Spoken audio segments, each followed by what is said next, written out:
right, welcome to the Atheist Experience. We are live. Today is July 2nd, 2017. It's actually down there below my name. I don't know why I look up to the sky as if the answer to what day is going to come from the sky. It's Independence Day weekend in the United States, and so a lot of people are getting extra time off. Happy birthday, USA. Yay. This is a live show, which means anything can happen. It could go wrong, it could go right. We take calls from people. We talk about what they believe and why. Sometimes it's really poignant.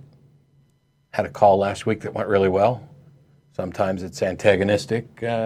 Sometimes we get stuff wrong. But most of the time we have good conversations and enjoy ourselves. I'm your host, Matt Dillahunty. Joining me this week, John Iacoletti. Howdy. Woo! This is sponsored by the Atheist Community of Austin. And if you didn't know, the Atheist Community of Austin is a nonprofit educational organization promoting positive atheism in the separation of church and state. And you can donate to the ACA, tax-deductible donations, both by going to atheist-community.org and finding the donate link there, or I'm told now, on YouTube. As we stream this live to YouTube, we are also streaming it live to the Atheist Experience Facebook page, if I'm correct. And I believe we're still on Ustream for now, but there's a number of different ways for you to try to catch the show. And we're constantly making improvements to the show. We're making improvements to the studio. Some things take more time, and some things, by the way, take quite a bit of money. And after being at the board meeting today, I thought it would be nice to mention that for the year, we are currently running at a deficit. Now, we'll find a way to fix it, but you know what would fix it really, really quickly?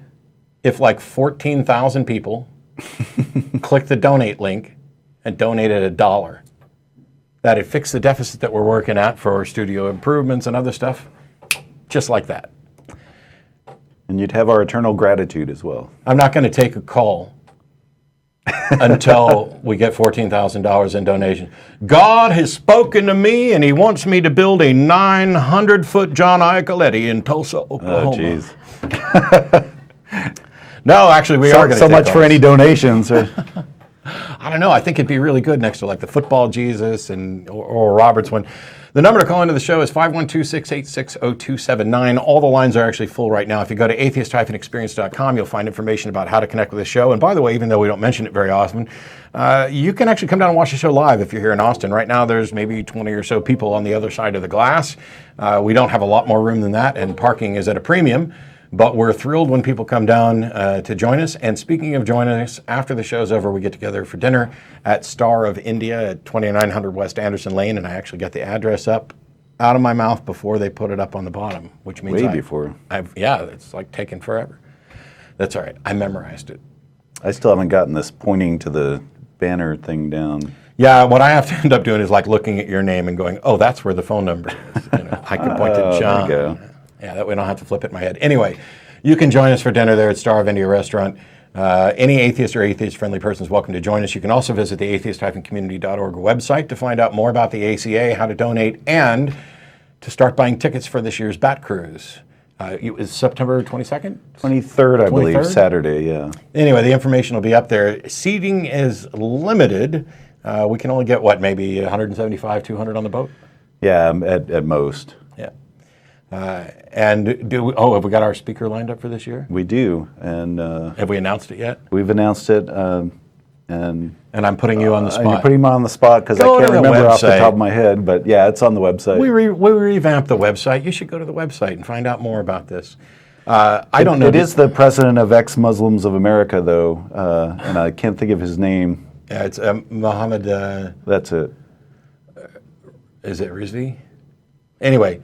I'm being told, Look on the website. It's on the website. Why are we? This is a problem with live TV, and no rehearsal. It's not like John and I sat around and said, "Hey, when we do the announcements, I want you to fumble on this part, and I'll fumble on that part." But we might do that next time. Anyway, we're going to go ahead and get to taking live calls here in just a second. As a reminder, we've got 6 phone lines. We tend to prefer theistic callers. This week, though, we're going to start off with an atheist caller or two, in part because of feedback from you. Thanks to the folks who filled out the survey who gave us a little bit more information about what they'd like to see on the show. We're going to be working towards having more guests, changing up the host and co-host lineup. We're not getting rid of anybody. We're going to be making the changes that people suggested and increasing the diversity of views and personas on the show. That being noted, we have live from Tennessee, Josh. Thanks for waiting, Josh. Hey guys, what's going on? Hey, Josh. We're doing a TV show. What are you doing? Yeah, I'm watching the TV show. Awesome. What a coincidence. Are you watching this TV show or are you watching another one? I believe I am. Okay, because it'll get confusing. Pay attention to the phone, though, and not the actual show, because you're going to be hearing it on a delay, and that'll just be, messy. Yes, sir. What do you got for us? Yes, sir. I have a couple of questions. The first one, it's not really for me so much. It's actually from my dad. We were both pretty much indoctrinated into Christianity, like independent Southern Baptist type deal, whatever you want to call it. But my dad really suffers from, like the fear of eternal damnation, and he really just wants your guys' opinion on, what's the best way to go about getting past that fear. He's an atheist now, and he's still suffering from that fear? Yes, sir. I mean, he knows it's irrational. Sure. He just has to, but it's like keep reminding himself, but... Yeah, there's all kinds of irrational fears. I mean, being afraid of something, in many cases, is itself irrational, that you've essentially amplified the concern about something to a point that is unwarranted. There are plenty of things to, rationally fear. If you're crossing the street, you should rationally fear that there's a vehicle getting ready to slam into you and take the appropriate precautions. But if you're walking around outside, I wouldn't say that it's a particularly rational fear that you're going to be abducted by aliens just, while you're gardening. I can't say that it won't happen. But I don't want to be too glib about this, because I've heard from people who found their way out of religions, who were indoctrinated into beliefs of all sorts. The idea that they're going to suffer eternally in hell. The idea that they were born wrong, that there's something fundamentally wrong with who they are. All of these things are insidious aspects of that religions have used to kind of keep people involved, because if you're afraid of what will happen if you leave, you're less likely to leave. For me, I didn't have that much of a problem with it, and my experience isn't going to be probably not typical. Everybody's going to have to deal with it in their own way. But the thing that I would have your dad ask himself is, which hell is he worried about? If he's only worried about the one that he was indoctrinated to believe, the one that's tied to his particular independent Baptist, upbringing, then it should be pretty clear that what he's worried about is something that was specifically inserted into his mind by that group, and that he hasn't spent any time worrying about, the Catholic version of hell, or the hells of other religions that don't even fit in with Christianity. And if he isn't spending time worrying about those, then it's probably a good idea to not be as concerned about the one that he's concerned about. Now, that doesn't mean it's easy to do. Yes, sir.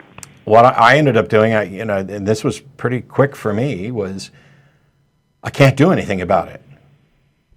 I have no idea. I don't think there's any good reason to think there's an afterlife at all. I think the science is in opposition to that idea. But let's imagine for a second that I'm wrong and there's an afterlife. What's it like? I have no idea. Is it going to be a good thing? Is it going to be a bad thing? I have no idea. And I have no way to find out. And so if every second of this life that I spend worrying about what might happen in an afterlife is a second that I haven't made the most of in this world. Because you could sit around worrying about, oh my gosh, what's going to happen next Friday? What's going to happen next Friday? What's going to happen next Friday? And if you do that all the way up until Thursday, you've wasted the entire week. And what if it turns out nothing happens on Friday? Now you wasted the one and only week that you had. And that's the thing with the afterlife, is it expands this, because you can potentially waste the one and only life that you're getting in anticipation of what might happen, in an afterlife that you don't have any reason to think is real. Yes, sir. And, it kind of touches on Pascal's wager, which I've watched just about every single one of your videos online, and actually watched the Pascal's wager video on the Patreon project that you posted on there. So, yes, sir. And It doesn't mean it's going to be easy. This is something that takes effort. And I know people who've been atheists for 50 years who still wake up with nightmares of, hell and other stuff. But it's one of those things where everybody has nightmares and you kind of do the rational, shake it off, and you go back about your day.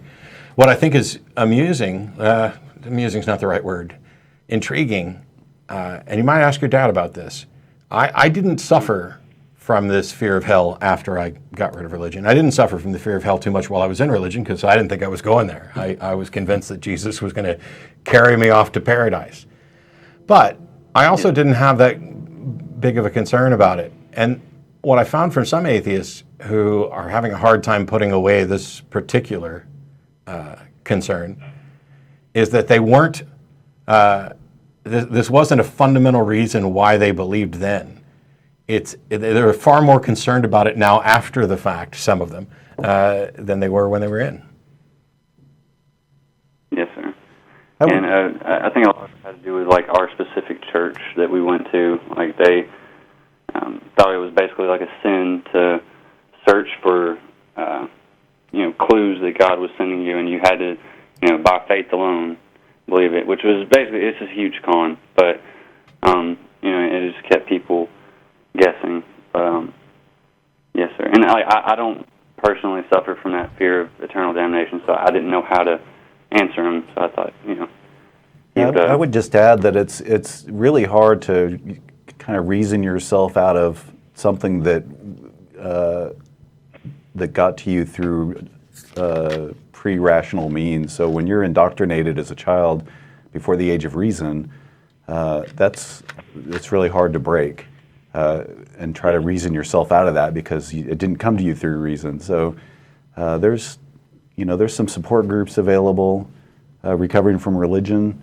I think that might be really helpful because there's other people in the same boat, and you can, like any support group, you feel like you're not alone, and people give you some coping mechanisms and some ways to think about it that might be helpful if something like that's available in his area. There's a response that I've talked about before, but I have concerns. There are people who are prone to perhaps worrying more than is warranted. And so I was talking to somebody who had a similar issue to what your dad's experiencing, and I was like, how much time do you spend worrying that your house is going to burn down? I mean, that's something that could really happen. We know it happens. My neighbor's house, catty corner from us, burned down. I live streamed it on Facebook as the firefighters desperately tried to save it. It's a real concern. And if you're spending more time worrying about an afterlife than you are about something that could actually happen, I would say that that's a clear mistake. But my concern is that now the person's likely to be worried about hell and their house burning down, and I might have added more misery to it. But the point, of course, is that your concern about things should be proportional to their likelihood. And for something that has no demonstrated likelihood, it doesn't deserve concern. I understand. I like that answer. I appreciate it. Sure. One other quick thing, if we can get to it. This is kind of completely off topic of what we were just talking about. I've been talking to a lot of theists lately. And I usually start off by talking about faith and how trying to rationalize with them, how it's not really a reliable pathway to truth and everything. And the thing that always comes back up is that if you pray through faith, then you will attain a personal knowledge. And I told them, and tried to reason with them that knowledge can be, or knowing implies knowledge, and knowledge can be demonstrated. But they keep making this appeal to personal knowledge, and I don't really know how to respond to that. Like, should I even take that seriously, or? Well, the issue, of course, you shouldn't take it seriously. I mean, if John tells me something, I then have to make a decision, and it may not even be like a conscious decision. Do I believe what John's saying or not? And if I don't find it believable and I ask for justification, and John tells me, well, it's just my personal experience, now I have a second decision to make. And what I tend to do at that point is say, I'm willing to accept that John thinks this, I don't necessarily know that he's correct. For example, my mom tells me that she knows that Jesus is real. I am convinced that my mom believes that, and I'm convinced that she is honestly trying to represent what she believes, but that doesn't mean that I have good reason to believe that Jesus is real. And if I'm having a discussion with somebody like that and they want to go down this route of, I've got personal revelation or personal knowledge or whatever else, would they believe you if you said that they were wrong based on personal revelation? Yeah, I got you. And now, be prepared, because from a lot of them, if not most of them, that will be absolutely ineffective at the beginning.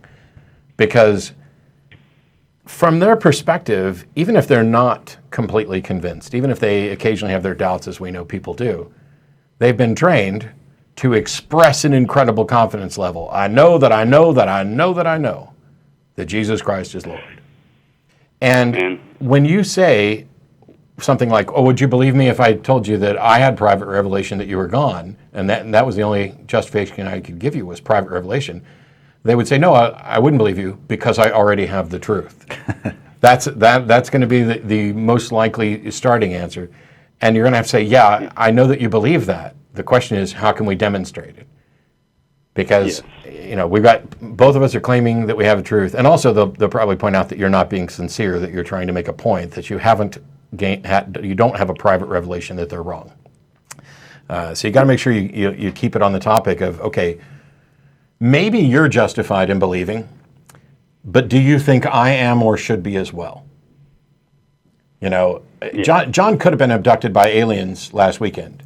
It could have actually happened, and he would have justification to believe it happened, provided I think he got independent confirmation, but that's a longer topic. But I don't know that John would think I have sufficient justification to believe him. Would you? Yes. No, but yeah. That's one of those things, people talk to me, if there was a God, it would be amazing for that God to reveal himself to me.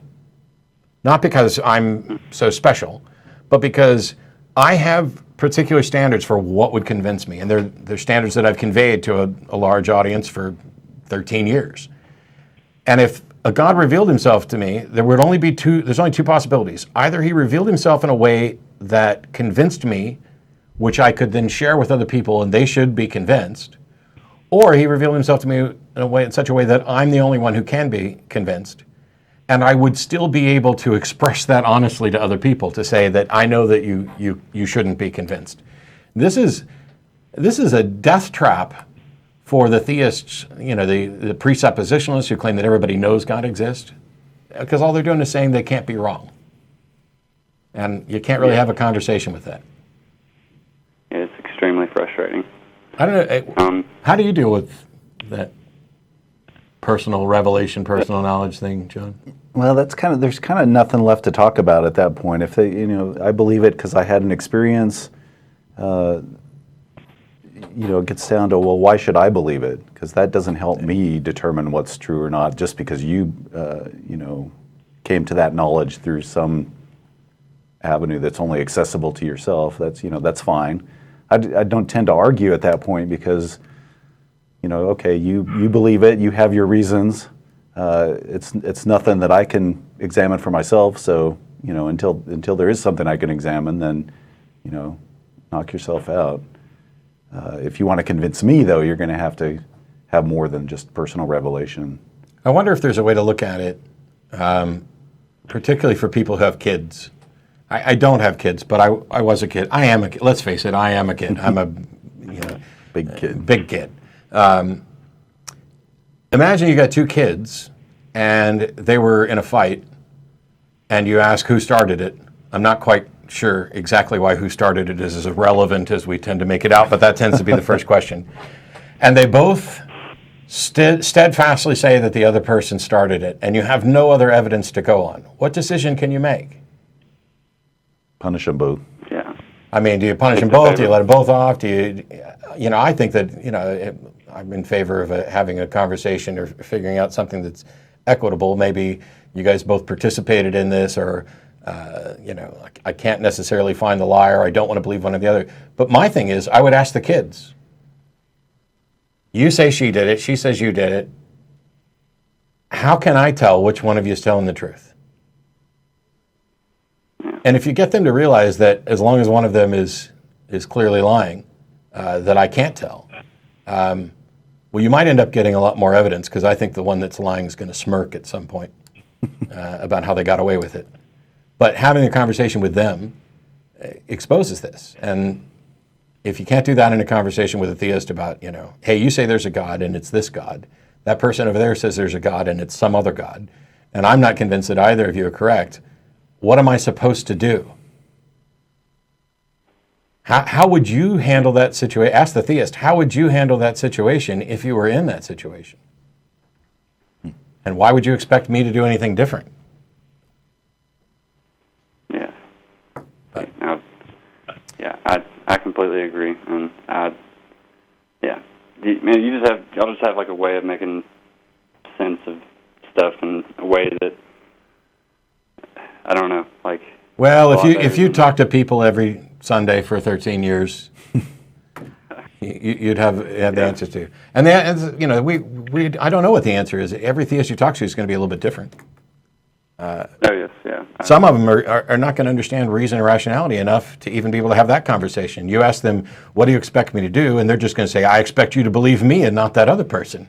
Because I'm right. Because I got the truth. I don't know why you can't see it, but you should believe me. I mean, you're going to have those conversations, and the best you can do is point out why there's a problem with that, and take the religion out of it entirely.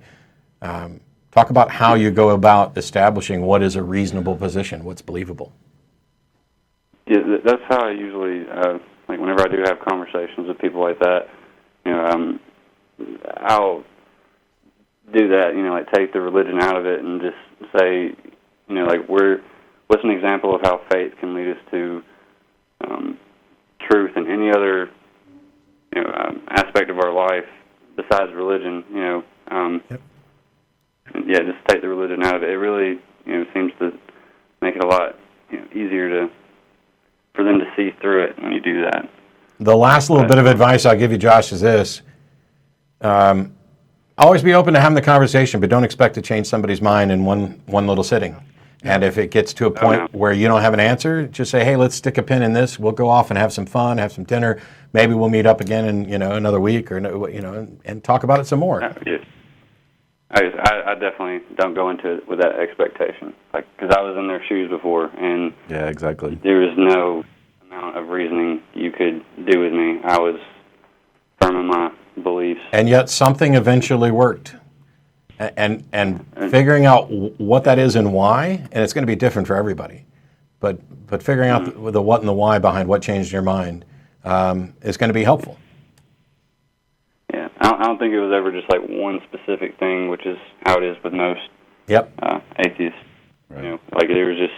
I was having that conversation with my dad earlier today. Like I can't tell you what one thing changed my mind. And perhaps it shouldn't be one thing. If I find out that I have good reason to think that Noah's Ark story is, absolutely false, that it's a patently absurd story, that doesn't tell me about the rest of the stories in the Bible, but any of this other stuff.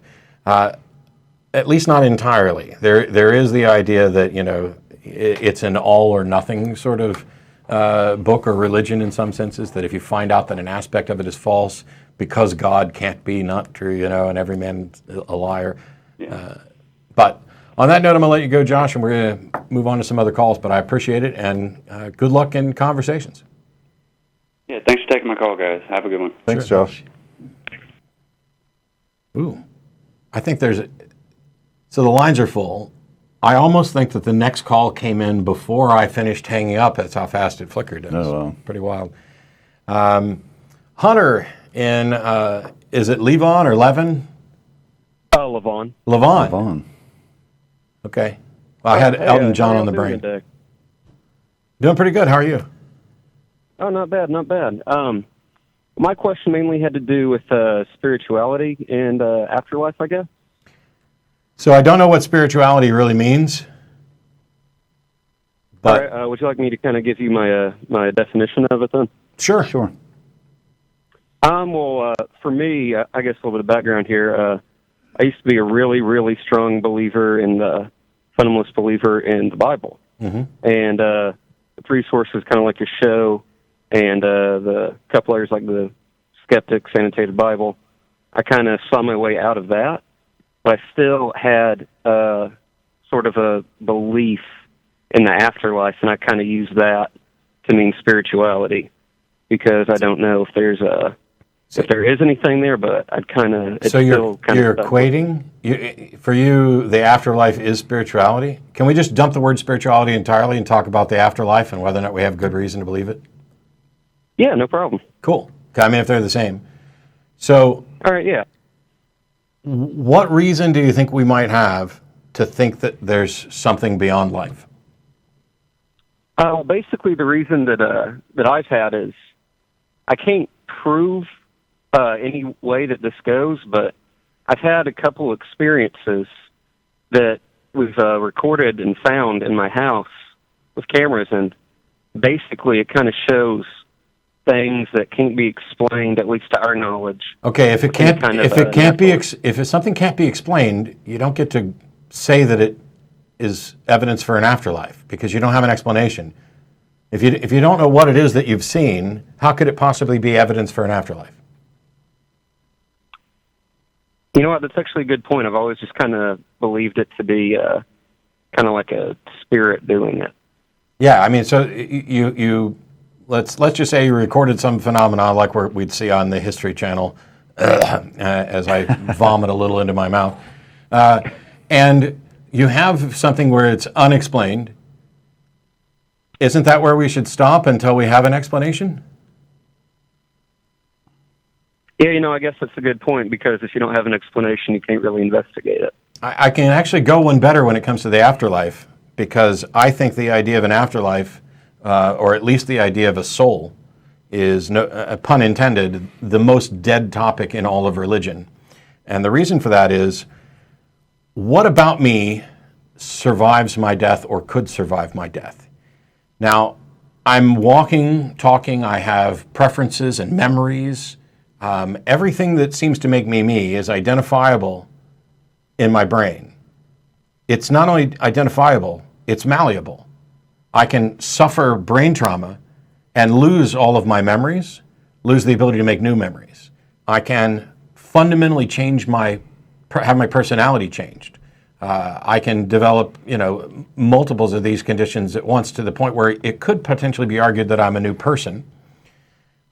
What's worse than that, and I would recommend looking up a talk from V.S. Ramachandran. It's probably about 9 years old at this point, where he's a neuroscientist, and on occasion they will sever the corpus callosum for people suffering from, I think it's strong epileptic seizures, so that the two hemispheres of the brain can no longer communicate with each other. And they do studies on those patients, because you know how like the right side of your brain controls your left arm and the left side controls your right arm, and one half of your brain will be able to control your speech center, but the other one can't? Yes, sir. Okay. So in a case where they severed the corpus callosum, they end up with two distinct personalities communicating independently. One of them is able to talk, and the other one is able to use whichever hand is associated with that half of the brain. The specifics don't matter. And one half of that, or one of the two personalities, or half a person, I don't know. How do you do math with that? Are there two halves of a soul now? Did one half get the soul and the other one didn't? Because what happened is one of those two communicating entities believed in a God, and the other one didn't. And what's worse is, what if the one that believed in the God isn't the one that has a soul? Uh-oh. Now, if we can manipulate parts of the brain to fundamentally change things about who we are, where's there any room left in that model for a soul? If I can go out and take actions, my soul could be maybe unable to communicate through my brain, and so now I'm out taking actions that would damn me to somebody's hell. My soul can't seem to do anything about it, because it's just along for the ride. It's no longer controlling things. And that's in the case when you've got the split brain patients. There's no way that this makes sense, because what does the soul do? What does it add to this? And how does it work when we know that altering a brain alters a person? Well, I guess it's just brain chemistry at that point, if there's really no way you can prove a soul if your brain can change that much. And yeah, so if there's no room left for a soul, and we don't have any good reason to believe it, everything we've attributed to a soul, apart from it being able to survive the body, is identifiable, not fully understood, but identifiable as a function of the brain. And you can't argue that, well, your spirit, your soul inhabits your brain and is the ghost in the machine manipulating things if physically changing the brain changes you. So given what we know about neuroscience, which isn't complete, at a minimum we can say we see no possible space for a soul within any of the brain models that we have now.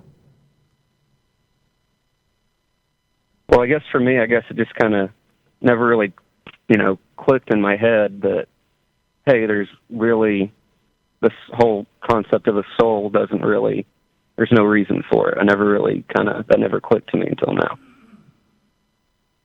Okay. Well, and I'm curious, you mentioned kind of strange events occurring, and Matt kind of alluded to it earlier, but what was it about those events that made you think it was a spirit as opposed to some other force that you didn't, understand at the time, like an earthquake or something else? Well, I'll just give one example. We had this camera set up to record in our house at night, and one of them you could see when I was walking, and it didn't happen one time. It happened about 3 or 4 times over the course of a couple months. And we go back and see it because it would show when there was movement. It was like these blue dots, kind of like orbs that some of my family says that those are spirits. You could see them kind of like moving around and like. Did anybody in your family suggest that might be particles of dust? No. So one thing is you're looking at footage through a camera lens, which fundamentally alters things and can create illusions. Are you familiar with Pepper's ghost?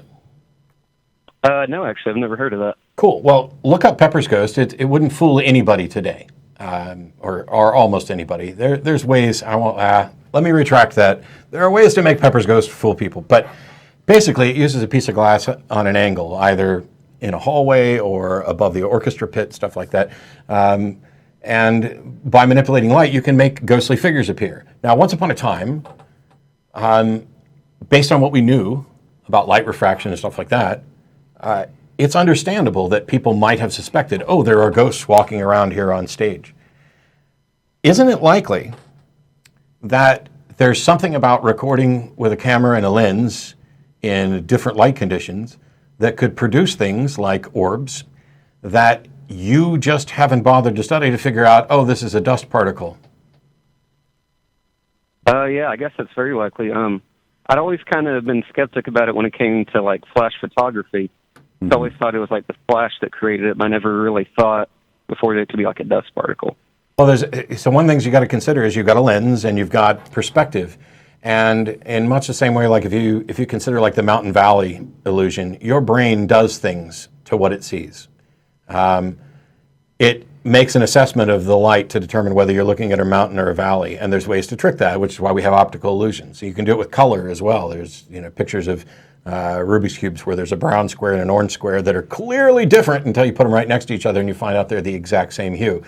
Your brain does not create an accurate picture of reality. It is constantly interpreting. And one of the things that's difficult to interpret in a two-dimensional plane, as on this thing here, is which of my two hands, well, you probably can't see the screen, which of my two hands is closer to you right now? It may be that you're watching on a screen that's small enough that you really can't tell that it's my left hand that's closer to the screen. But what's worse is, if a dust particle flies in front of the lens fairly close, it's blurry because it's not the subject of focus. And if your brain tries to make sense of that, it can be viewed in two different ways. It could be viewed as a dust particle that's close and out of focus, and that's why it's got this ghostly halo thing around it. Or it could be a ghostly orb that's 10, 12 feet away. How do you tell the difference? You got to actually know a little bit about optics and do some investigation.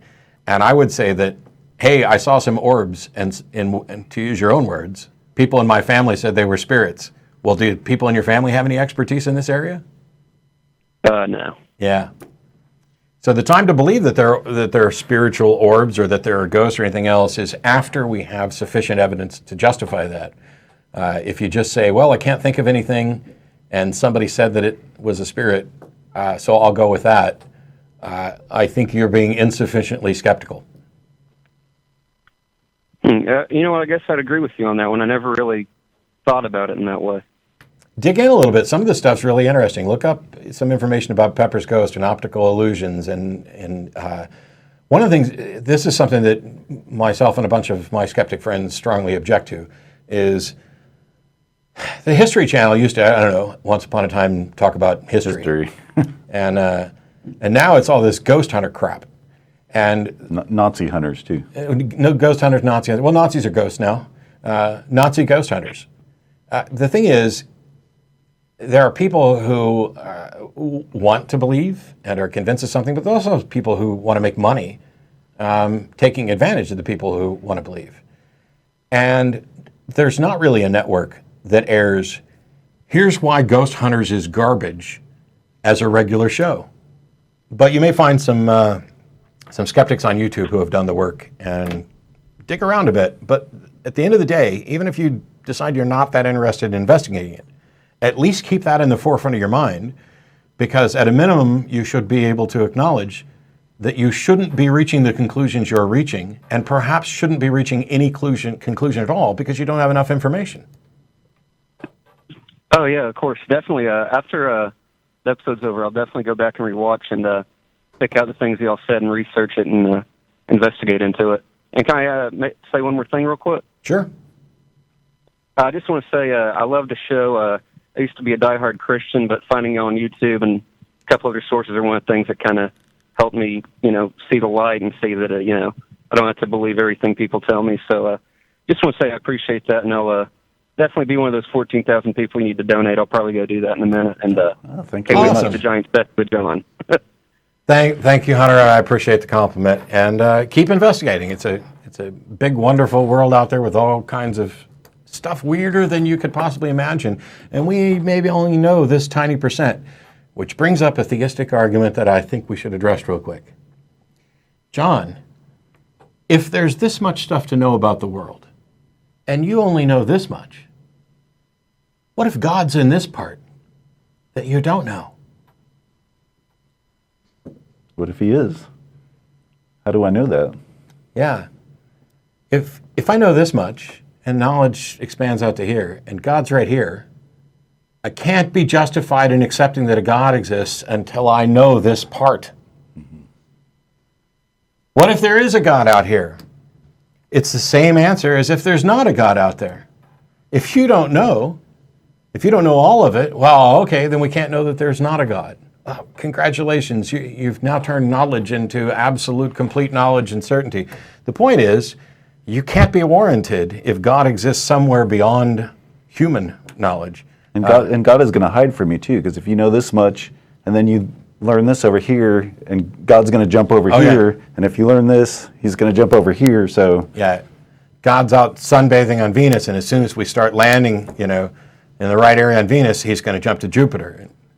He used to be in the clouds before airplanes, and yeah, so in the firmament. Funny how they don't slow down the airplanes in the firmament. But, all right, we got a bunch of other callers left. I'm going to wait on that one real quick. John in Wisconsin, thanks for waiting. Hi, thanks for having me. Hi, John.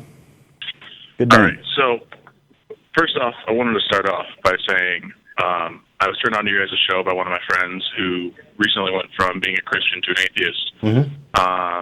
And he's a good friend of mine, and I enjoy talking with him intellectually, and I'm more than willing to shift my perspective when I see that I am completely out of place. I'm not going to lie, I'm probably not going to change my entire perspective just based on this one call-in or anything. I wouldn't have expected that. I would be very skeptical if I had a phone call with somebody and they dramatically changed their position in the course of, a 5, 10, 15-minute phone call. And I'll tell you this. I did a debate in Dallas, and when the debate was over, there was a guy who came up to me who said, I walked in here a serious evangelical Christian, and you convinced me, and I no longer believe that, and I'm on your side. And I pulled him aside. I wanted to talk to him some more because I wanted to find out what it was that changed his mind. Because that process is not something that I think is likely to happen in the course of a debate. And so my thinking is, if he changed his mind, maybe he'd been having doubts and had 25 conversations and this was the last one. But if he walked in as a serious, committed Christian and we had a simple, debate about whether or not you should believe in the resurrection or whatever, and he walks out an atheist, I'm not convinced that he's actually rational. He might be one of those people who just accepts the last thing he heard, like some presidents that I know of. Yeah, no, I definitely appreciate that perspective. But anyway, go ahead. What do you got for us? So I got a lot of topics, but I don't think we're going to get to most of them. So first off, I definitely let's do this. Let's do this, John. Let's try and keep it to one because there's 6 callers, and if it goes well, then we could just make this a regular thing where you call in with the other things on your laundry list. Oh, absolutely. All right. So the main perspective I want to bring up is that being a Christian and also a physics major, I see a lot of issues where I want to try and equate science with God. And if I don't see a connection between the two, then it kind of makes me a little bit nervous. So I have personally found connections with all the major theories. Like people are like, oh, God, there's a huge difference between creationism and evolution. And they're talking about and I guess they refer to all the different things like Big Bang Theory, planetary and stellar evolution, organic evolution, macroevolution, all those things as evolutions, while I just see them as different major scientific theories. And I've personally equated all those with reasonable, like beyond any personal reasonable doubt, with aspects of the Bible. Of course, I don't know very much about the Bible personally. I don't study it enough. But well, there's your first mistake. Yeah, I know. But I try to equate it a little more that way. And the reason why, one of the main reasons why I don't read the Bible as much is because I see that the English ones usually tend to be a lot more fallible. They don't have the same context as necessarily like the original Greek or Hebrew that's written in, and there's a lot of connotations that are completely missed. Like, for example, like the 40 days and 40 nights in Hebrew just meant it's a really long time, while we see it as a literal 40 days and a literal 40 nights sometimes when it's written in English. So that's kind of why I'm a little more hesitant with that. But the main topic I wanted to get on to... Hang on for a second, John, because if there was a God, and you identify as a Christian, I'm assuming, if I heard yes, I do. If I heard you correctly, okay. And so you haven't spent a lot of time focused on the Bible because you have concerns about translation and meaning and all this other stuff. Wouldn't it be God's responsibility to make sure that there's a clear understanding of His wishes and either the Bible is completely irrelevant, which I don't know how you get to Christianity if you throw the whole Bible out. So there must be something relevant about the Bible if Christianity were true, and then wouldn't Yahweh, wouldn't Jesus have an obligation to make sure that you clearly understood the message? So that's a very good point. I don't have a perfect answer for that. My personal perspective is that while it would generally be encouraged, everyone's given a choice, and if the translators that are supposed to translate it don't make the right choice with it, or they don't necessarily give it the right feedback, it's not going to turn out right. Well, isn't it God's responsibility to preserve the record? I mean, if you're going to communicate with your creation, and you've decided that the best way to do this, and I would argue that this is a particularly stupid method, is to reveal information to individuals in languages that you know will mutate and die out, and then you don't even take steps to make sure that the people who are transcribing it and interpreting it and that they get it right. How is this remotely a good plan for a God to communicate a message to people? That's a good point. I honestly, I don't know really of a good answer for that. I don't either. Well, I do know a good answer. I know that based on that, I have no good reason to believe that there is an intelligent, wise God who tried to communicate through a Bible. There may be a God, and he may be intelligent, he may be wise, but no intelligent, wise being knowing what was going to happen would communicate in this way. I mean, not even if you were going to do this, you'd end up with a Bible 2.0 and 3.0 and direct translations, something like that. And so, if that's the case, and there is a God, he's not using this plan to communicate, and he doesn't appear to be using any plan to communicate. He seems to be like the universe's hide and go seek champion, for many years running. And that leaves people. What reason would there be to believe in Christianity if you don't have any reasonable expectation that the information you have about Christianity is reliable?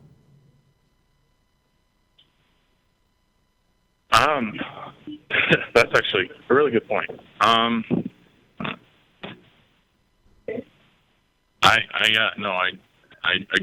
draw a blank on that one. Yeah, and I'm not, John, I'm not trying to, beat you up. I'm just pointing out the things that I had to think about when I was a Southern Baptist. I appreciate this. It's one of those things where I think the most difficult part isn't realizing that we don't have good answers to those questions.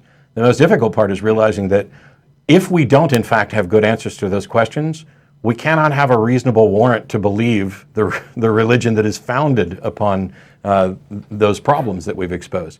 And you talked earlier about, looking at scientific models, and there was something you said that gave me the impression you were finding a way to make God fit in with the scientific models. Is that did you imply that at all? Yeah. So my perspective is the main thing that I've ever really read with the Bible, aside from some of the Gospel, is Genesis, and specifically focused on like Genesis chapters 1 through I think 3. And by kind of going through it verse by verse, I found how it kind of fits in with the Big Bang Theory, going into planetary and stellar evolution, and going into like macroevolution. And a lot of people don't see it that way, and I don't think they necessarily look at it in the right perspective. So first of all, how do we know what the right perspective is? Because one of the things, if we're going to look, let me do this the easy way. I don't know what the justification is for trying to find a way to make the biblical account match up with the science account. Based on what we just talked about having no good reason to think that it's a reliable, accurate, portrayal of events. So what justification will we have for trying to make it fit? But if the goal is to try and make it fit, I would argue that you're not at all doing anything related to science or reason, because that is specifically engaging in interpretation to make what you believe fit the evidence, rather than letting the evidence lead to what you should believe. Oh no, I feel that the evidence does lead to that. What I do is I initially look at, like, for example, the creation myth, and I run through how they correlate. And I think that every time that we do make a scientific discovery, my perspective is science proves God. So if we find further scientific studies, we will find more and more things that correlate with the general message that we receive. Now, I look at creation. I've looked at a few creation myths. I looked at, I think, the Buddhist creation myth, and it was laughably dissimilar to like Big Bang Theory and such. But you look at like Genesis, and you see that the creation myth holds some water. Like, it's not going to be perfect. It's just how it works, because it was written for a non-scientific community thousands of years ago and passed down multiple generations by word of mouth before language was even written. So it's not going to be perfect, but I see strong, or at least moderate, correlation with the major leading scientific theories. So let me ask you this.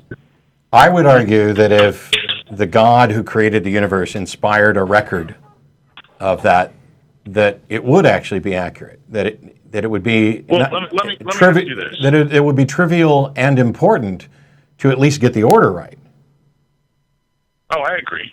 And yet Genesis doesn't get the order right, which means that the Genesis isn't what God has. Certainly the order of events don't match the actual events, which means if there is a creator, he's not responsible for what Genesis says, so we can throw Genesis out.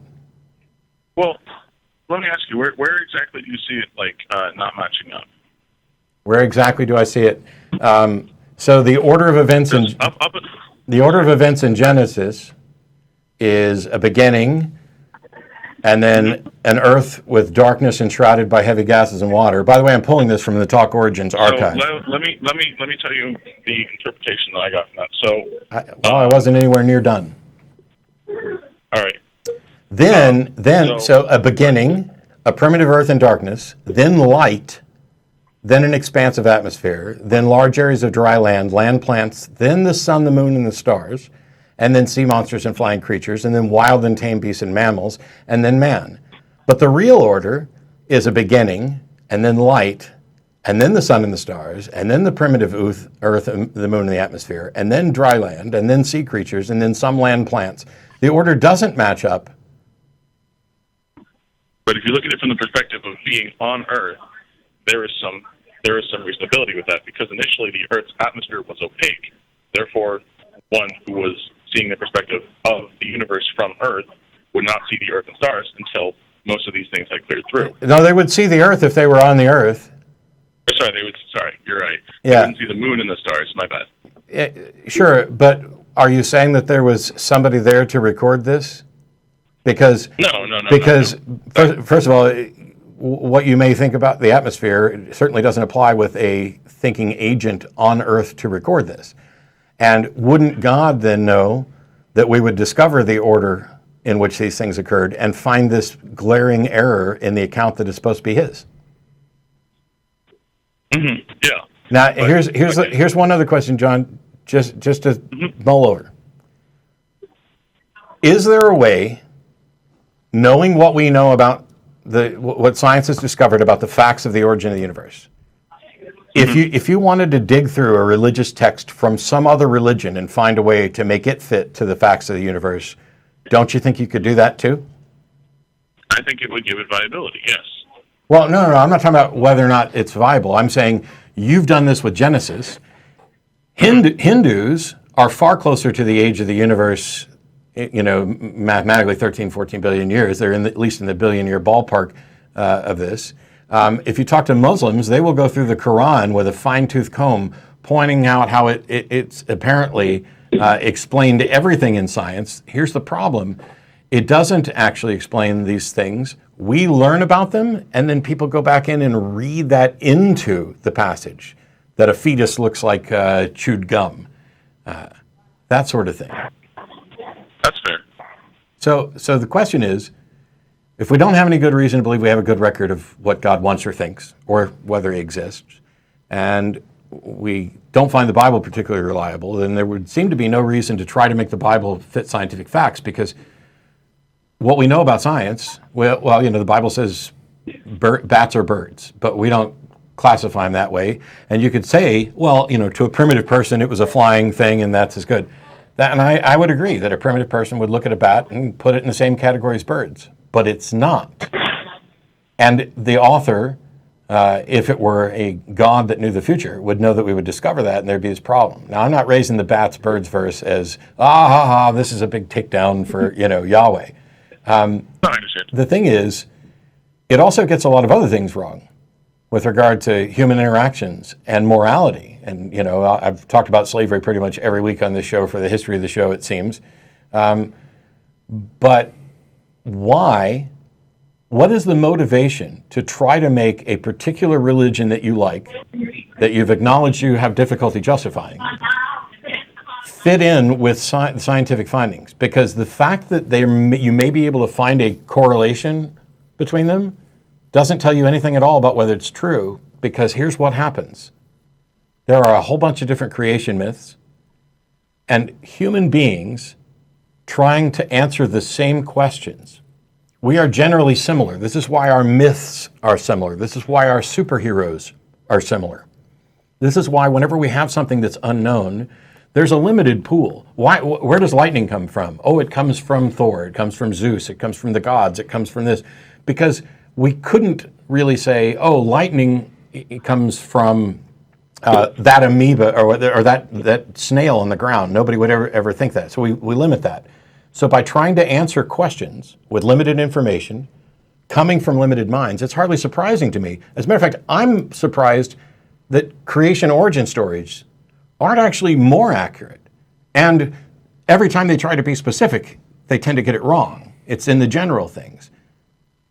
Mm-hmm. There's a way, poetically, metaphorically, to make the ancient Egyptian stories true, with the sun god carrying the sun across the sky. Well, we know that's not what actually happens, but from the perspective of that person, that was their best understanding of it. And you know what? It was pretty accurate.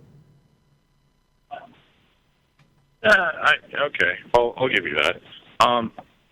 The thing, okay, so let me turn this around on you real quick. So Okay. If I were to tell you back in, 4000 BCE, before there was really, so like in ancient Israel, if I was to tell you, okay, so 3.4 billion years ago, by the way, a billion is a one with 9 zeros following. By the way, a zero is a concept you guys haven't come up with yet. You're going to lose the whole story. The beginning of Genesis is not meant to be the focus of the story. It's meant to be kind of a background of what's happening and what's going forth. Well, yes, you can say that now, but prior to that, didn't people think that this was literal and accurate and accurately got the order of events right? And are people not fallible? Well, yeah, but you have a scenario where for thousands of years, or a long time, people thought the order of creation was one thing because that's what their holy book told them, and it was wrong. And how did we correct that? Did we get a new revelation from God, or did we go out and find the information ourselves? We went out and found it for ourselves. Now, I agree with you on this because when I follow religion, I don't think that should promote intellectual laziness. I actually condemn a lot of Christians for that perspective because they say, oh, well, why is the sky blue? Well, God made it that way. No, yes, that's the case. But it's not just that. It's the Rayleigh scattering effect because of the way that the atmosphere works. Mm-hmm. And so if you stop shy, you're not only not pursuing true wisdom, you're not really pursuing what God made for you. Well, I would agree that you're not pursuing true wisdom. I just don't agree why you call it what God made for us, because I don't see any reason to think that God made anything for us. And if I were God, which is the title of the book I'm working on, which is why it's kind of easy for me to dig on these particular topics, I could have created a universe and individuals, and I could have communicated with them in a way where they understood it correctly and accurately. Right? Yes, you could have. Now, the question I have for you then is, does that allow for a free will and a choice in faith? Okay. Do you believe in Satan? I do, yeah. Okay. So under the normative model, Satan, devil, Lucifer, whatever, he has been in God's presence, absolutely knows that God is powerful, knows the accurate order of creation, and yet still chose to rebel, demonstrating that there's no conflict between God revealing himself to someone and them exercising their free will. That's fair.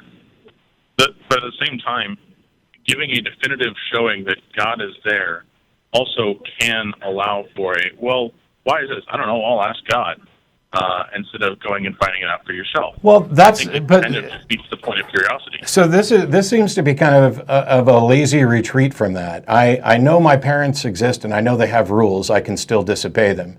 I know that there are people out there who have the answers. I could skip to the end of the book, but I don't. I could, when I'm working on the Sudoku on the airplane, I could flip over a couple pages and get the numbers that I'm just not really, I'm tired of this, I'm bored with it. I can do it. And, the fact that something exists doesn't mean anything about what you have to do about it. For example, a God could reveal himself to me right now, and I would definitely believe that God existed. But that doesn't mean that I would worship or admire or respect. That's true. So now we've dispensed with the free will excuse for why God won't reveal himself. Why then isn't there a Damascus Road experience for everybody? Why is he playing favorites? Sorry, I couldn't hear you right there. Could you say that again? So we've dispensed with the idea that free will is a roadblock to God revealing himself. And if that's the case, then why isn't everybody deserving of a Damascus Road experience? Why is God playing favorites and selectively doing it? Also, wouldn't a God understand that selectively picking people out sets up a problem of epistemic warrant for everybody else? So, the way I see it, doubt is one of the most important things about increasing your faith.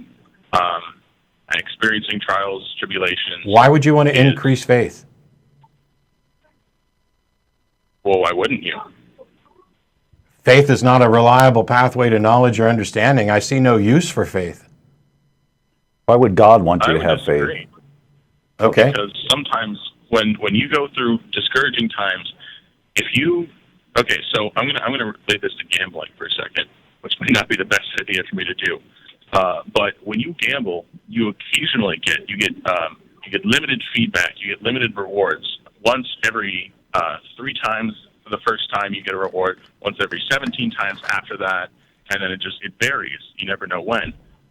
Because of that, in psychology, it becomes extremely addictive, and it is extremely difficult to quit.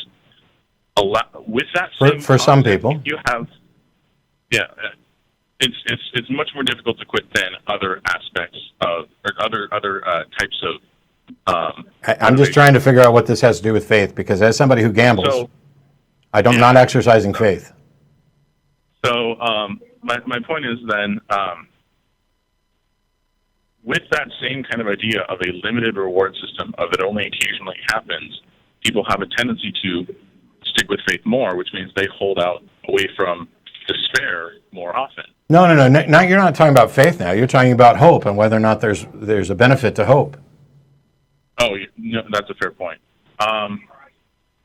And if my hope, is, if my hope is proportional to the evidence and it's based on reason, wouldn't that be better? I mean, if John is spending his life with a positive hope that he's going to be the next president of the United States, or president eventually, and actually, like the odds of that are 1 in a million, but he thinks the odds are closer to 1 in 100. Doesn't he actually have a hope that is potentially damaging? At the same time, though, a lot of the people that you see in history are those that were too stubborn to quit.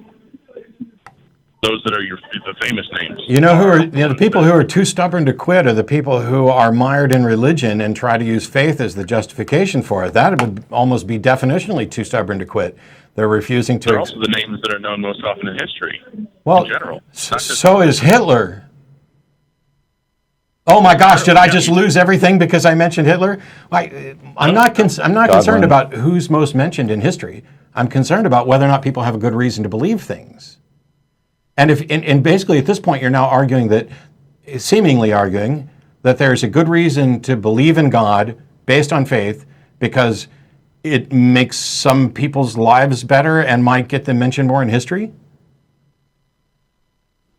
No, what I'm saying is that those that pursue unrelentingly are those that more often succeed, because those that are wise and then say, oh, my chances are actually extremely low comparatively, are those that don't try and as such don't succeed. I don't know what this has to do with God and faith. You're right. I think we got sidetracked. Well, couldn't God unambiguously reveal himself to you and still give you kind of the random rewards model that you compared gambling with, that if you don't know when your reward's going to be, you're going to have more faith, I think is what you're getting at. And couldn't God still reveal himself to you, but not reward you consistently? Hey, I'm God, and I'm going to be watching you, and here's clear confirming, evidence that I exist, but you're not going to necessarily know when I am or am not going to interact in your life, but you definitely know that I'm here. Right. Yes. However, I personally don't think that would make me as motivated to go through the trials and tribulations of my everyday life. I would constantly be going more, God, get me out of this. God, get me out of this. God, get me out of this. I'm lazy here. And it would develop a mindset of being coddled constantly. Okay. Don't people do that anyway? Yeah, Whether God has revealed himself to them or not, don't they do exactly that? Aren't there people who spend the vast majority of their lives convinced that a God can get them out of stuff? or at least pray for what they want, the way they want things to be. Oh, Lord, help me get through this test. Lord, don't let my car get repossessed. Lord, please let my mom not die. People don't do that all the time? I mean, they do, but they Okay. still go after ways to find it for themselves. If they do it all the time, then wouldn't it be better for them to have a direct, clear revelation of God and have God say, I'm not going to be answering your every whim. I want you to know I exist and I want you to know what I expect of you. But, if you're in a tight spot, don't just go reaching out to me. You're going to have to do a lot of this yourself. That's what a parent would do. I mean, why is it that it's so easy for me, as a fallible human being, to be a better God than God? Because, okay, so we're also looking at this from a finite perspective. With the supposing God exists, Okay. He has infinite wisdom and infinite perspective. Okay. So, so I guess I'm going for the cop out right now of Mysterious as ways. fallible humans, how can we possibly know? Yeah. Proper perspective is, but And I'm glad you went this way, because this is actually one of the chapters in the book, is this idea of, we're limited beings, so we don't have the perspective of God, so we can't assess what God could or couldn't do or should or shouldn't do, because we can't know as much as he does, and he has good reasons for not doing the things that we think he should do. Mm-hmm. Yeah. no, You know what that is? That's I don't garbage. That is a garbage excuse, because it could also be the case that God doesn't have good reasons. That, matter of fact, we are correct, or that a God doesn't exist. Yes. Yeah. So, So but I agree with you. I understand that your perspective. You have a much better perspective on this. I agree with you on that. well, However, my at the thing same is, time- my thing is, John, and I, there's a whole bunch of other people waiting. I don't mean to just cut the call off, and I will let you get to this point. But if we agree that even that potential explanation does not get us to any sort of warrant, it's along the lines of, well, that's exactly what an innocent person would say. That sort of inquisition, it seems similar to me. Of course, you would say that, or a guilty person would say that they're innocent to avoid conviction. And a God has a good enough reason to not do the things we expect.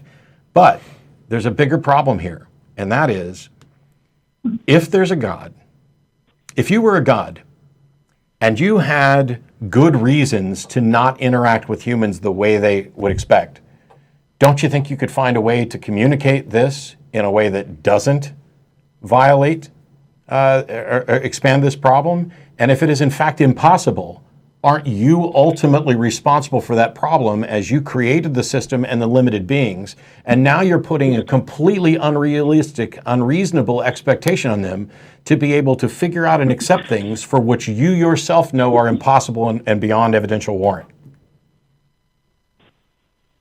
So, what I have to say about this is that part of why I went after physics and why I'm pursuing science is because, from my perspective and the way that I see it, being a Christian, I know since God is infinite, the world that He has created, the universe He's created, has infinite amount of knowledge for us to pursue. So I know for a fact that my field will never really end. We'll never find some solid theory of everything. If we do, that will probably be evidence that God doesn't exist, if I'm being perfectly honest. And string theory doesn't count because it's unfalsifiable. We have no way of possibly proving it. So it becomes a philosophical debate at that point. But in any case, because I know that my pursuit of curiosity will never end, that's one of the things that I'm most thankful to God for. And the worst part about being a Christian is I know that based on my understanding of God, no matter what we say, we'll not be able to prove anything, because God, if He exists, is unfalsifiable because of how He works. If He does exist, there will be some evidence down the line that He truly doesn't, which I hate that. Because the only form of evidence that we have that for ourselves is anecdotal. We have no possible way to prove God's true existence. We have correlations, we have small things that say, okay, maybe this is actually the case. But we can't prove it. So the best thing we can do is just hope that no one, or not really necessarily hope, but expect that no one is going to have a definitive, nope, you're wrong. And I would say the best thing you could do is to not believe something until there's sufficient reason to believe it, and not just sit there saying, I believe this, or as you said, you know that God is this, and you know God's characteristics, and you know that God is falsifiable and limitations, and I hope that nobody ever proves God wrong.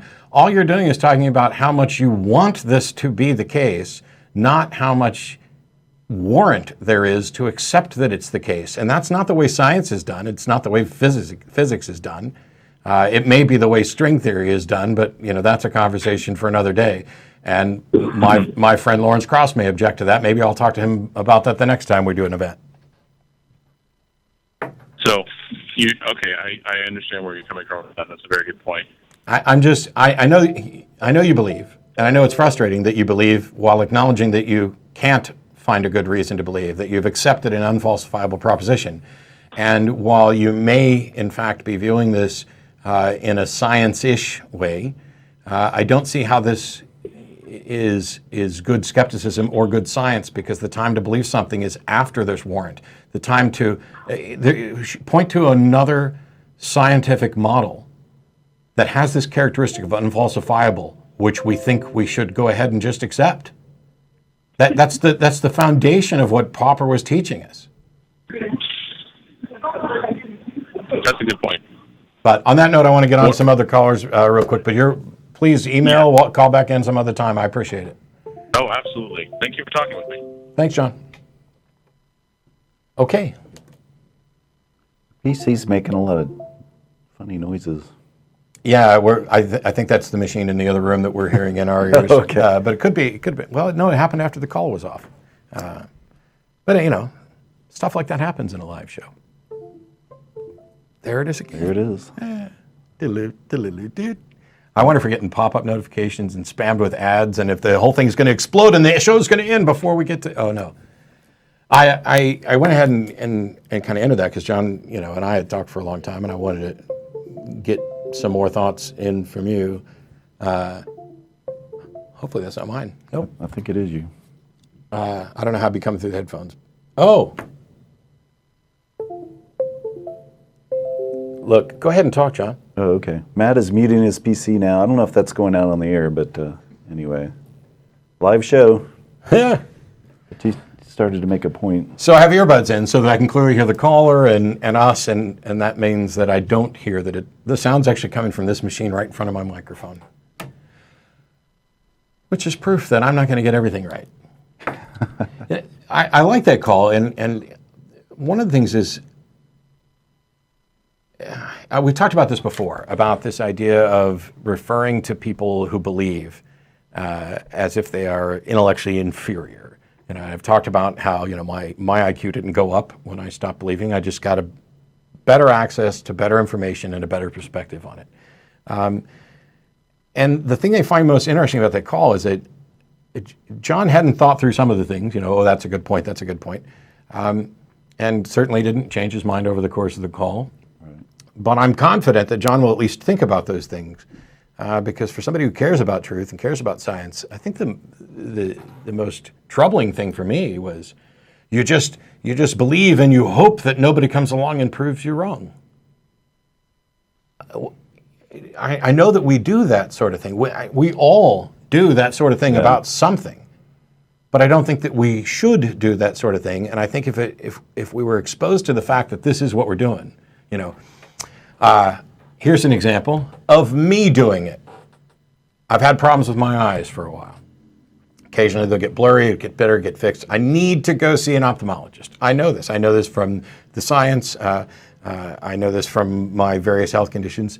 I have not done it. Something else slightly more important than whether or not I could see clearly has come up at every opportunity. And so I'm sitting here hoping that the situation doesn't get worse, despite the evidence that it probably is getting worse. And I'm hoping it doesn't get too bad before I actually go see the doctor. I'm being stupid. I am doing the very thing that I would have criticized John for doing with regard to a God. The difference is that when it's pointed out to me, I happily acknowledge, not too happily, that this is what I'm doing, and it motivates me to stop doing it, which is why I'll be having an appointment with an ophthalmologist soon. People are really good at rationalizing. Everybody is. And you mentioned it in the call that you take what you already believe and then you try to retrofit it into this thing that you want to believe, trying to retrofit it into the Bible, and that backwards thing. And I see that all the time. People latch onto something, and so then they go looking for evidence to support what they already believe. And we do it in all avenues of our life, and it's something you have to consciously be aware of and try not to do, because it's a really natural thing to do, to reinforce your own beliefs that already exist. So there's nothing that John's doing that isn't perfectly normal. It's just kind of your awareness of it and your application of skepticism and reason and scientific method that kind of gets you out of that trap. There's a number of things that I'd love to get a chance to talk to John about. Maybe he'll call back in on another week when I'm on. One of them is when you have this sort of model, how much does your God belief affect your other decisions?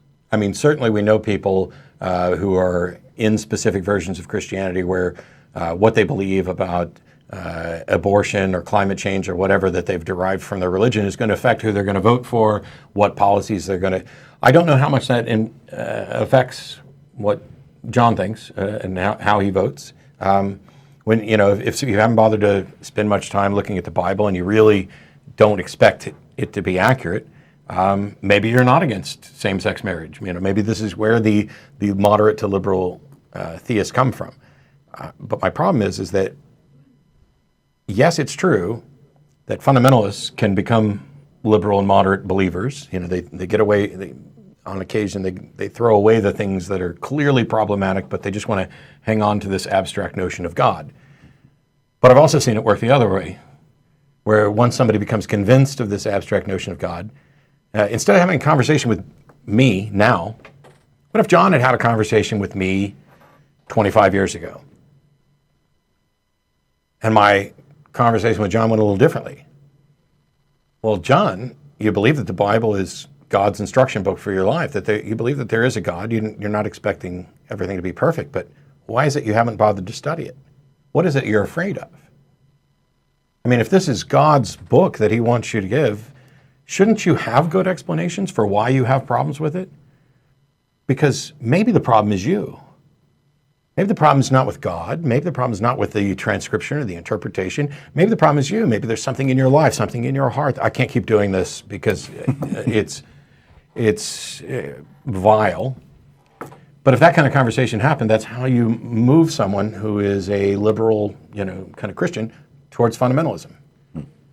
Because if the book says, if a man lies with another man as he lies with a woman, my friend Keith Lowell Jensen would say that's advice about positions. You should just lift up a little bit more. But if the book says that, and the general view is that this is, a declaration that homosexuality is an abomination and they are deserving of death, boy, that's kind of important. I'm an atheist in part because I took seriously what I thought my obligation was as a Christian, which was to have good reasons for my beliefs. I want to try and get to one, maybe two more callers. Michael's been waiting in Tel Aviv, Israel, for like the whole show and then some change. So, how you doing, Michael? Yeah, I'm still here. Just 1 second. Sure. I'm with you. Hello? Hi. Hi. Am I live? You are live. You're on with Matt and John. Yeah, so I just got a little bit confused. I'm Michael from Israel, as you can see. So there were a couple of issues, a couple of stuff I wanted to talk about. First of all, I do read a lot of English, but I don't get to speak too much, so I might get stuck a little bit, at a loss of words or something. So just something, I'm sure we'll find a way to make it work. What have you got for us?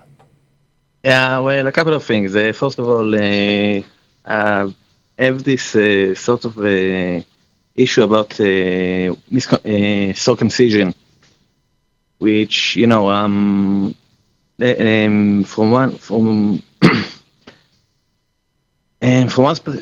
one perspective, it's something which is it's inherently immoral. So like you take a child who is not even aware enough to make a choice about something like that, and you circumcise is because it's its parents' beliefs and so on, and you don't really give the person a choice about it, but so it's immoral in this way or another. But on the other end, how can I put this?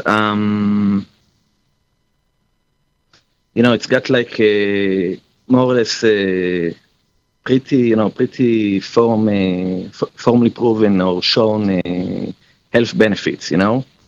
And, Not really.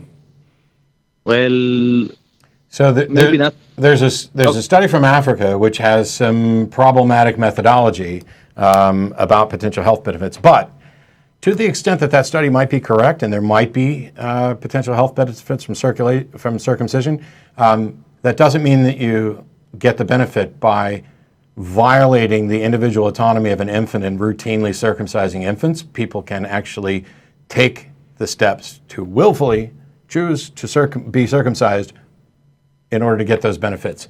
So you can teach the actual science behind it. There's not a health organization in the world that recommends the routine circumcision of children for health benefits, even the ones that would acknowledge that there are some health benefits to being circumcised. You know why? Because infants aren't sexually active. No, that's actually obvious. There's no benefit. There's no benefit that couldn't be achieved by wearing a condom when you're an adult and you're sexually active. Yeah, the studies in portions of Africa, part of the methodology problems has to do with access to condoms and other things. And on occasion, you'll hear people talk about how, well, it's difficult to keep clean. And I have a joke which is true, which is never in the history of the world has it been difficult to get someone who has a penis to keep it clean in the shower, so to speak. Well, we were talking. We were talking in the last call about taking something you already believe and then rationalizing it after the fact. And I think that's exactly what they've done with circumcision. They want to do circumcision, so they go out in search of, well, what possible health benefits can we find that might justify circumcision in some small way, and then they say, see. This thing that we already do and have wanted to do for hundreds of years is, there's a justification for it. So it's backwards. It's the same backwards thing. When I look at Wikipedia, you talked about specifically the issue of sexually transmitted diseases. Mm-hmm. So there's like this practice in Africa to circumcise men so they'll, won't propagate AIDS actually. From what you're saying, yes. Yeah. There are also So there's a number. The problems I've already pointed out with that study. Not only their condoms, but actually we're making advances to where there's a pill that you can take, which will dramatically decrease the chance of acquiring HIV. Yeah, but again, there are several things I find problematic about it in general. That first of all, I was circumcised. With or without choice. So yeah, me too. So when somebody comes and talks about how it affects your sexual satisfaction, and it's like stuff that really bothers me in the sense that am I missing out on something? How can I put this? It's like, was I really maimed? Because it's sentiments that I didn't have before I heard that argument. It's a difficult conversation to make, and I've heard I know Ron Lindsay suggested that skeptics or secularists shouldn't really worry about routine male circumcision, and I called for him to resign because I think it is something we should worry about. I don't think it's anywhere near the biggest problem in the world. It's certainly I was circumcised. I don't have loads of complaints, partially because I don't have anything to compare it to, but I'm still pissed that my body was altered without my permission. However, I can live the rest of my life and function adequately. That's not the same as what we see with cases of female genital mutilation where there are severing clitorises and things like that. So we can't put them on even remotely equal footing, apart from saying both of these are civil rights violations where they're wholly unnecessary. They begin for religious purposes. They don't have a sufficient cost-benefit analysis, even if those health condition concerns were legitimate, to justify violating somebody's bodily autonomy. You can just wait, educate, and let somebody make up their own mind later. So we have to be cautious. There's a fallacy that I've pointed out a bunch of times called the fallacy of relative privation, which is when somebody says, "Oh, well, we should only focus on the biggest problem." That problem's not big enough for us to focus on. It's a fallacy, and we should focus on every single problem in reasonable ways that we think we can actually have an effect on. If I've got a flat tire on my truck, it's an immediate problem. There's the triage thing. When there are people coming in war, you go for the ones, there's somebody here who's just going to die, that spending time on this is going to, even if you have a very slim chance of saving them, you're going to lose 20 others. And so you appropriately triage to figure out which ones you can immediately get to stable positions because they may be able to help with others as well. You have that sort of triage with problems as well. The idea that you should only focus on the biggest problem. Oh my gosh, climate change, it's the biggest problem. I agree, it's potentially the biggest problem. But I can't really do anything or can't do much with regard to climate change. I can do some things, but I can do this TV show. I can talk to people about what they believe and why and try to encourage a world that is more secular, more skeptical, and more humanist. That's obvious. Yeah, I get what you're saying. Again, the issue I had that I thought circumcision had actual, proven health benefits, and that the worst damage from circumcision was apparent when an adult went and done the procedure.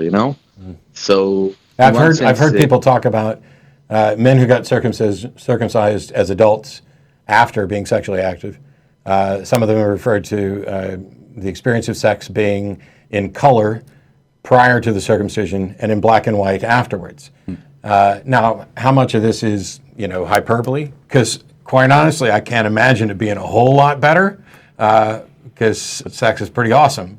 But you don't know what you don't know. Yeah. But you don't know what you don't know. No, but the bottom line is, I'm saying, if you bypass this issue of comparative experiences, like sex before and after circumcision, and you get some other benefits, like reduced chance for prostate cancer or whatever, then it's supposedly better to have a circumcision as an infant. Why? But you're saying that I don't know why the benefits would be better for an infant. But you know what else would reduce that? Just cut the whole thing off.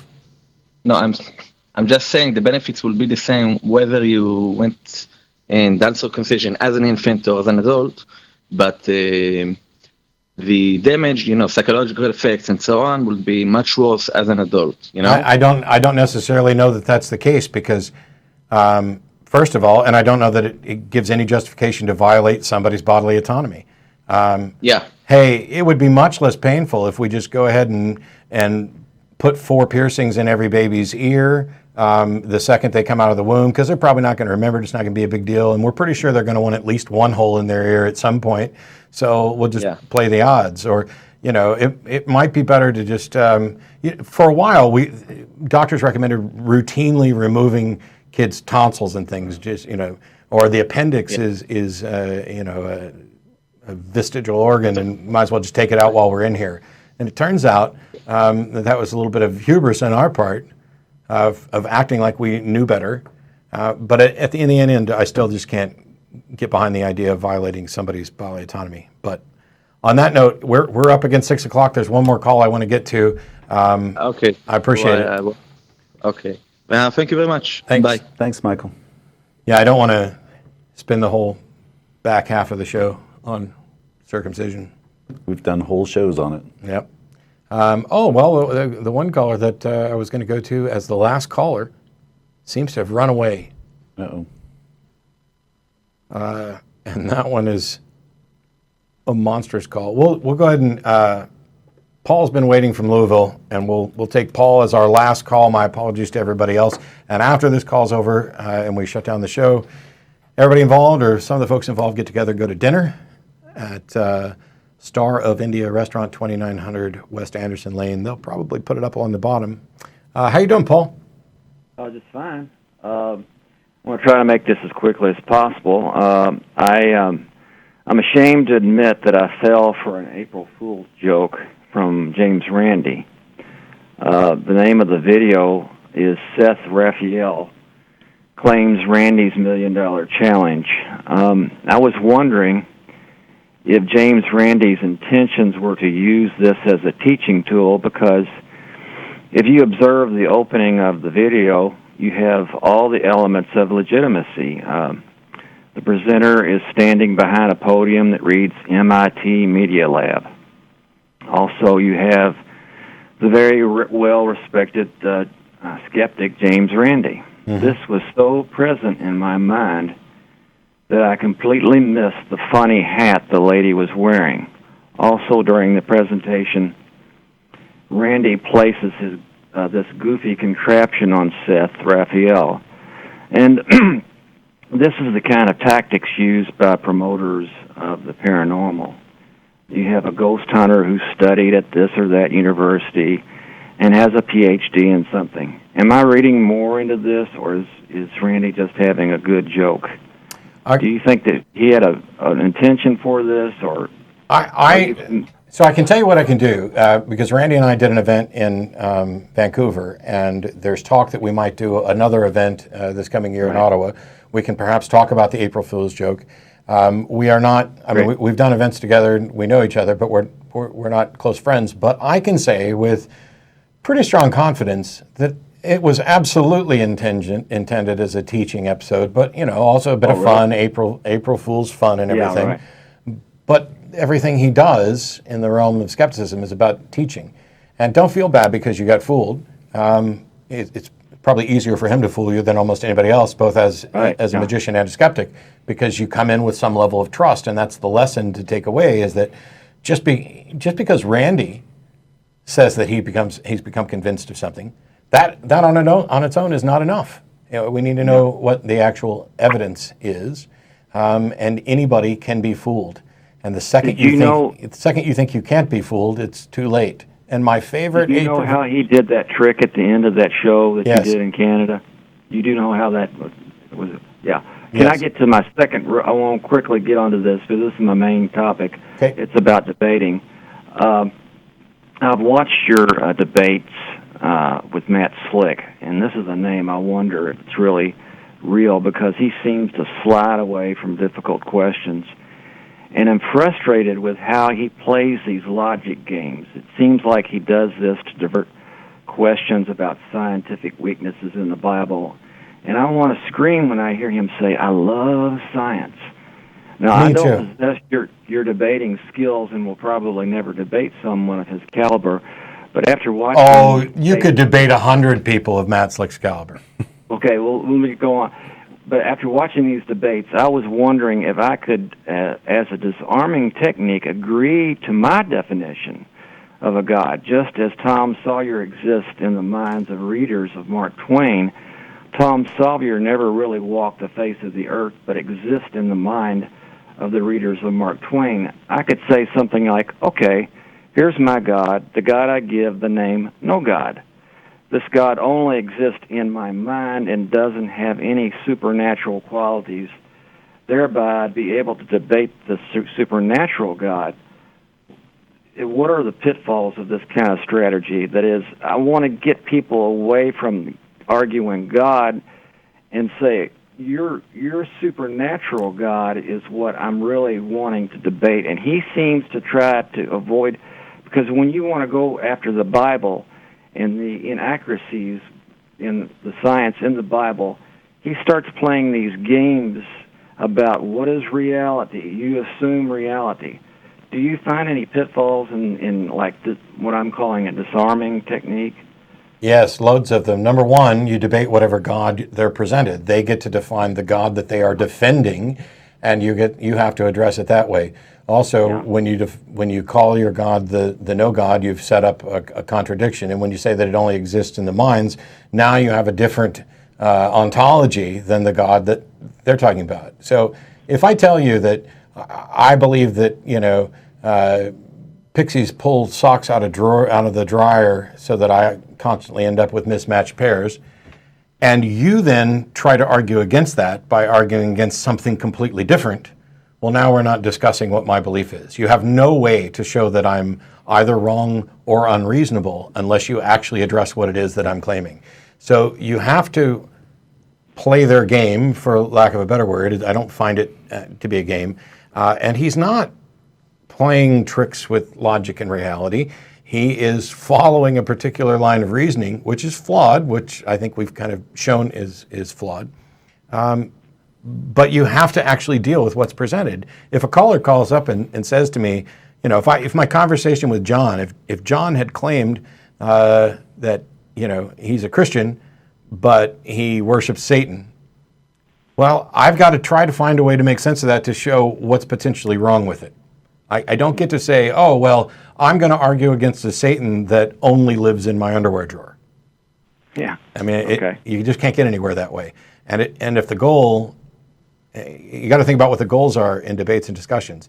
Is it to try and make the world more reasonable and encourage people to give up beliefs that they don't have good reason for? Or is it about mocking or showing that you're right? I am fine with mockery and ridicule where it's deserved, but in a debate on a topic, you know, I've had opponents show up to debate one topic and then completely change it. And despite the fact that they want to now talk about something we didn't agree, you know, we were supposed to debate whether or not God exists, and that turned into a debate about morality. The best I can do is comment that, well, we were here to discuss God, but if you want to go down this road of morality, I will at least address what you're saying. Then you win twice. You win twice because they tried to, you know, pull a slick move to get you into some other area, and you demolished that area too. Do you think you could ever arrange for a debate with Matt Slick where you'd say, we're just going to debate the Bible? Could you do that?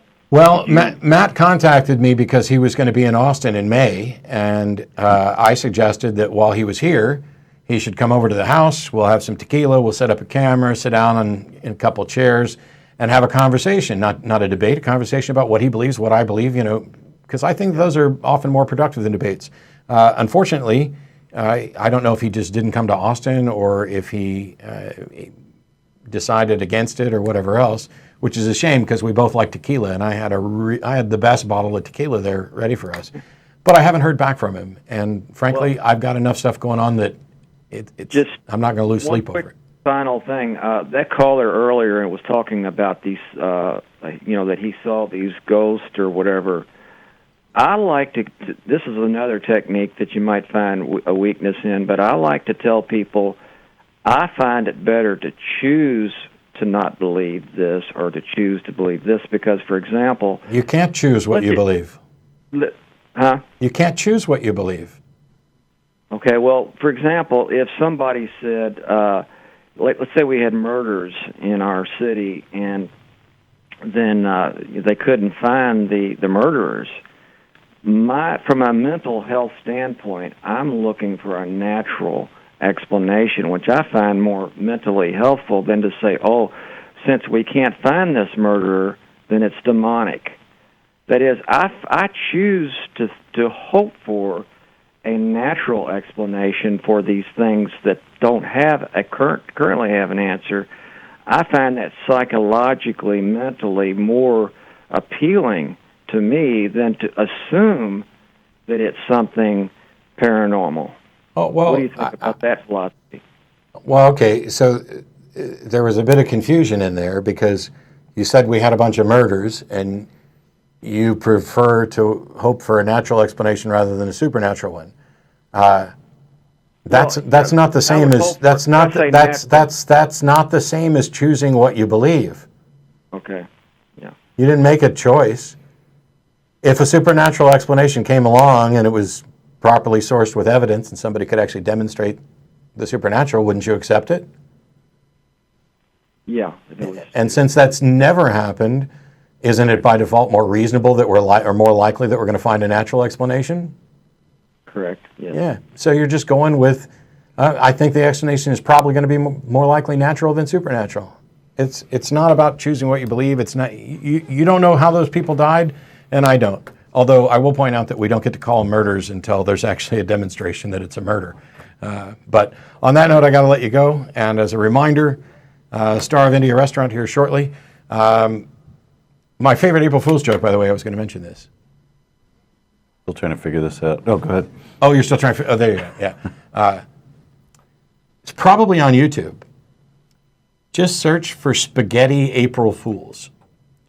It's very, very old, and it is, I think, one of the most brilliant April Fool's jokes ever. And I won't run it for you. Just spaghetti April Fools and go enjoy yourself. I'm sure it'll pop up.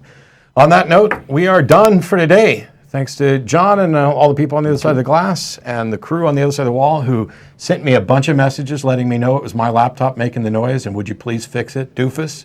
And I was so busy doing a show and my eyes aren't good enough to actually read the laptop from that far away. We'll be back again next week. If you are an atheist or atheist-friendly person, you're welcome to join us here. Don't forget to visit the website, find out more about donating, which you can do at YouTube and at our website. And until then, take care.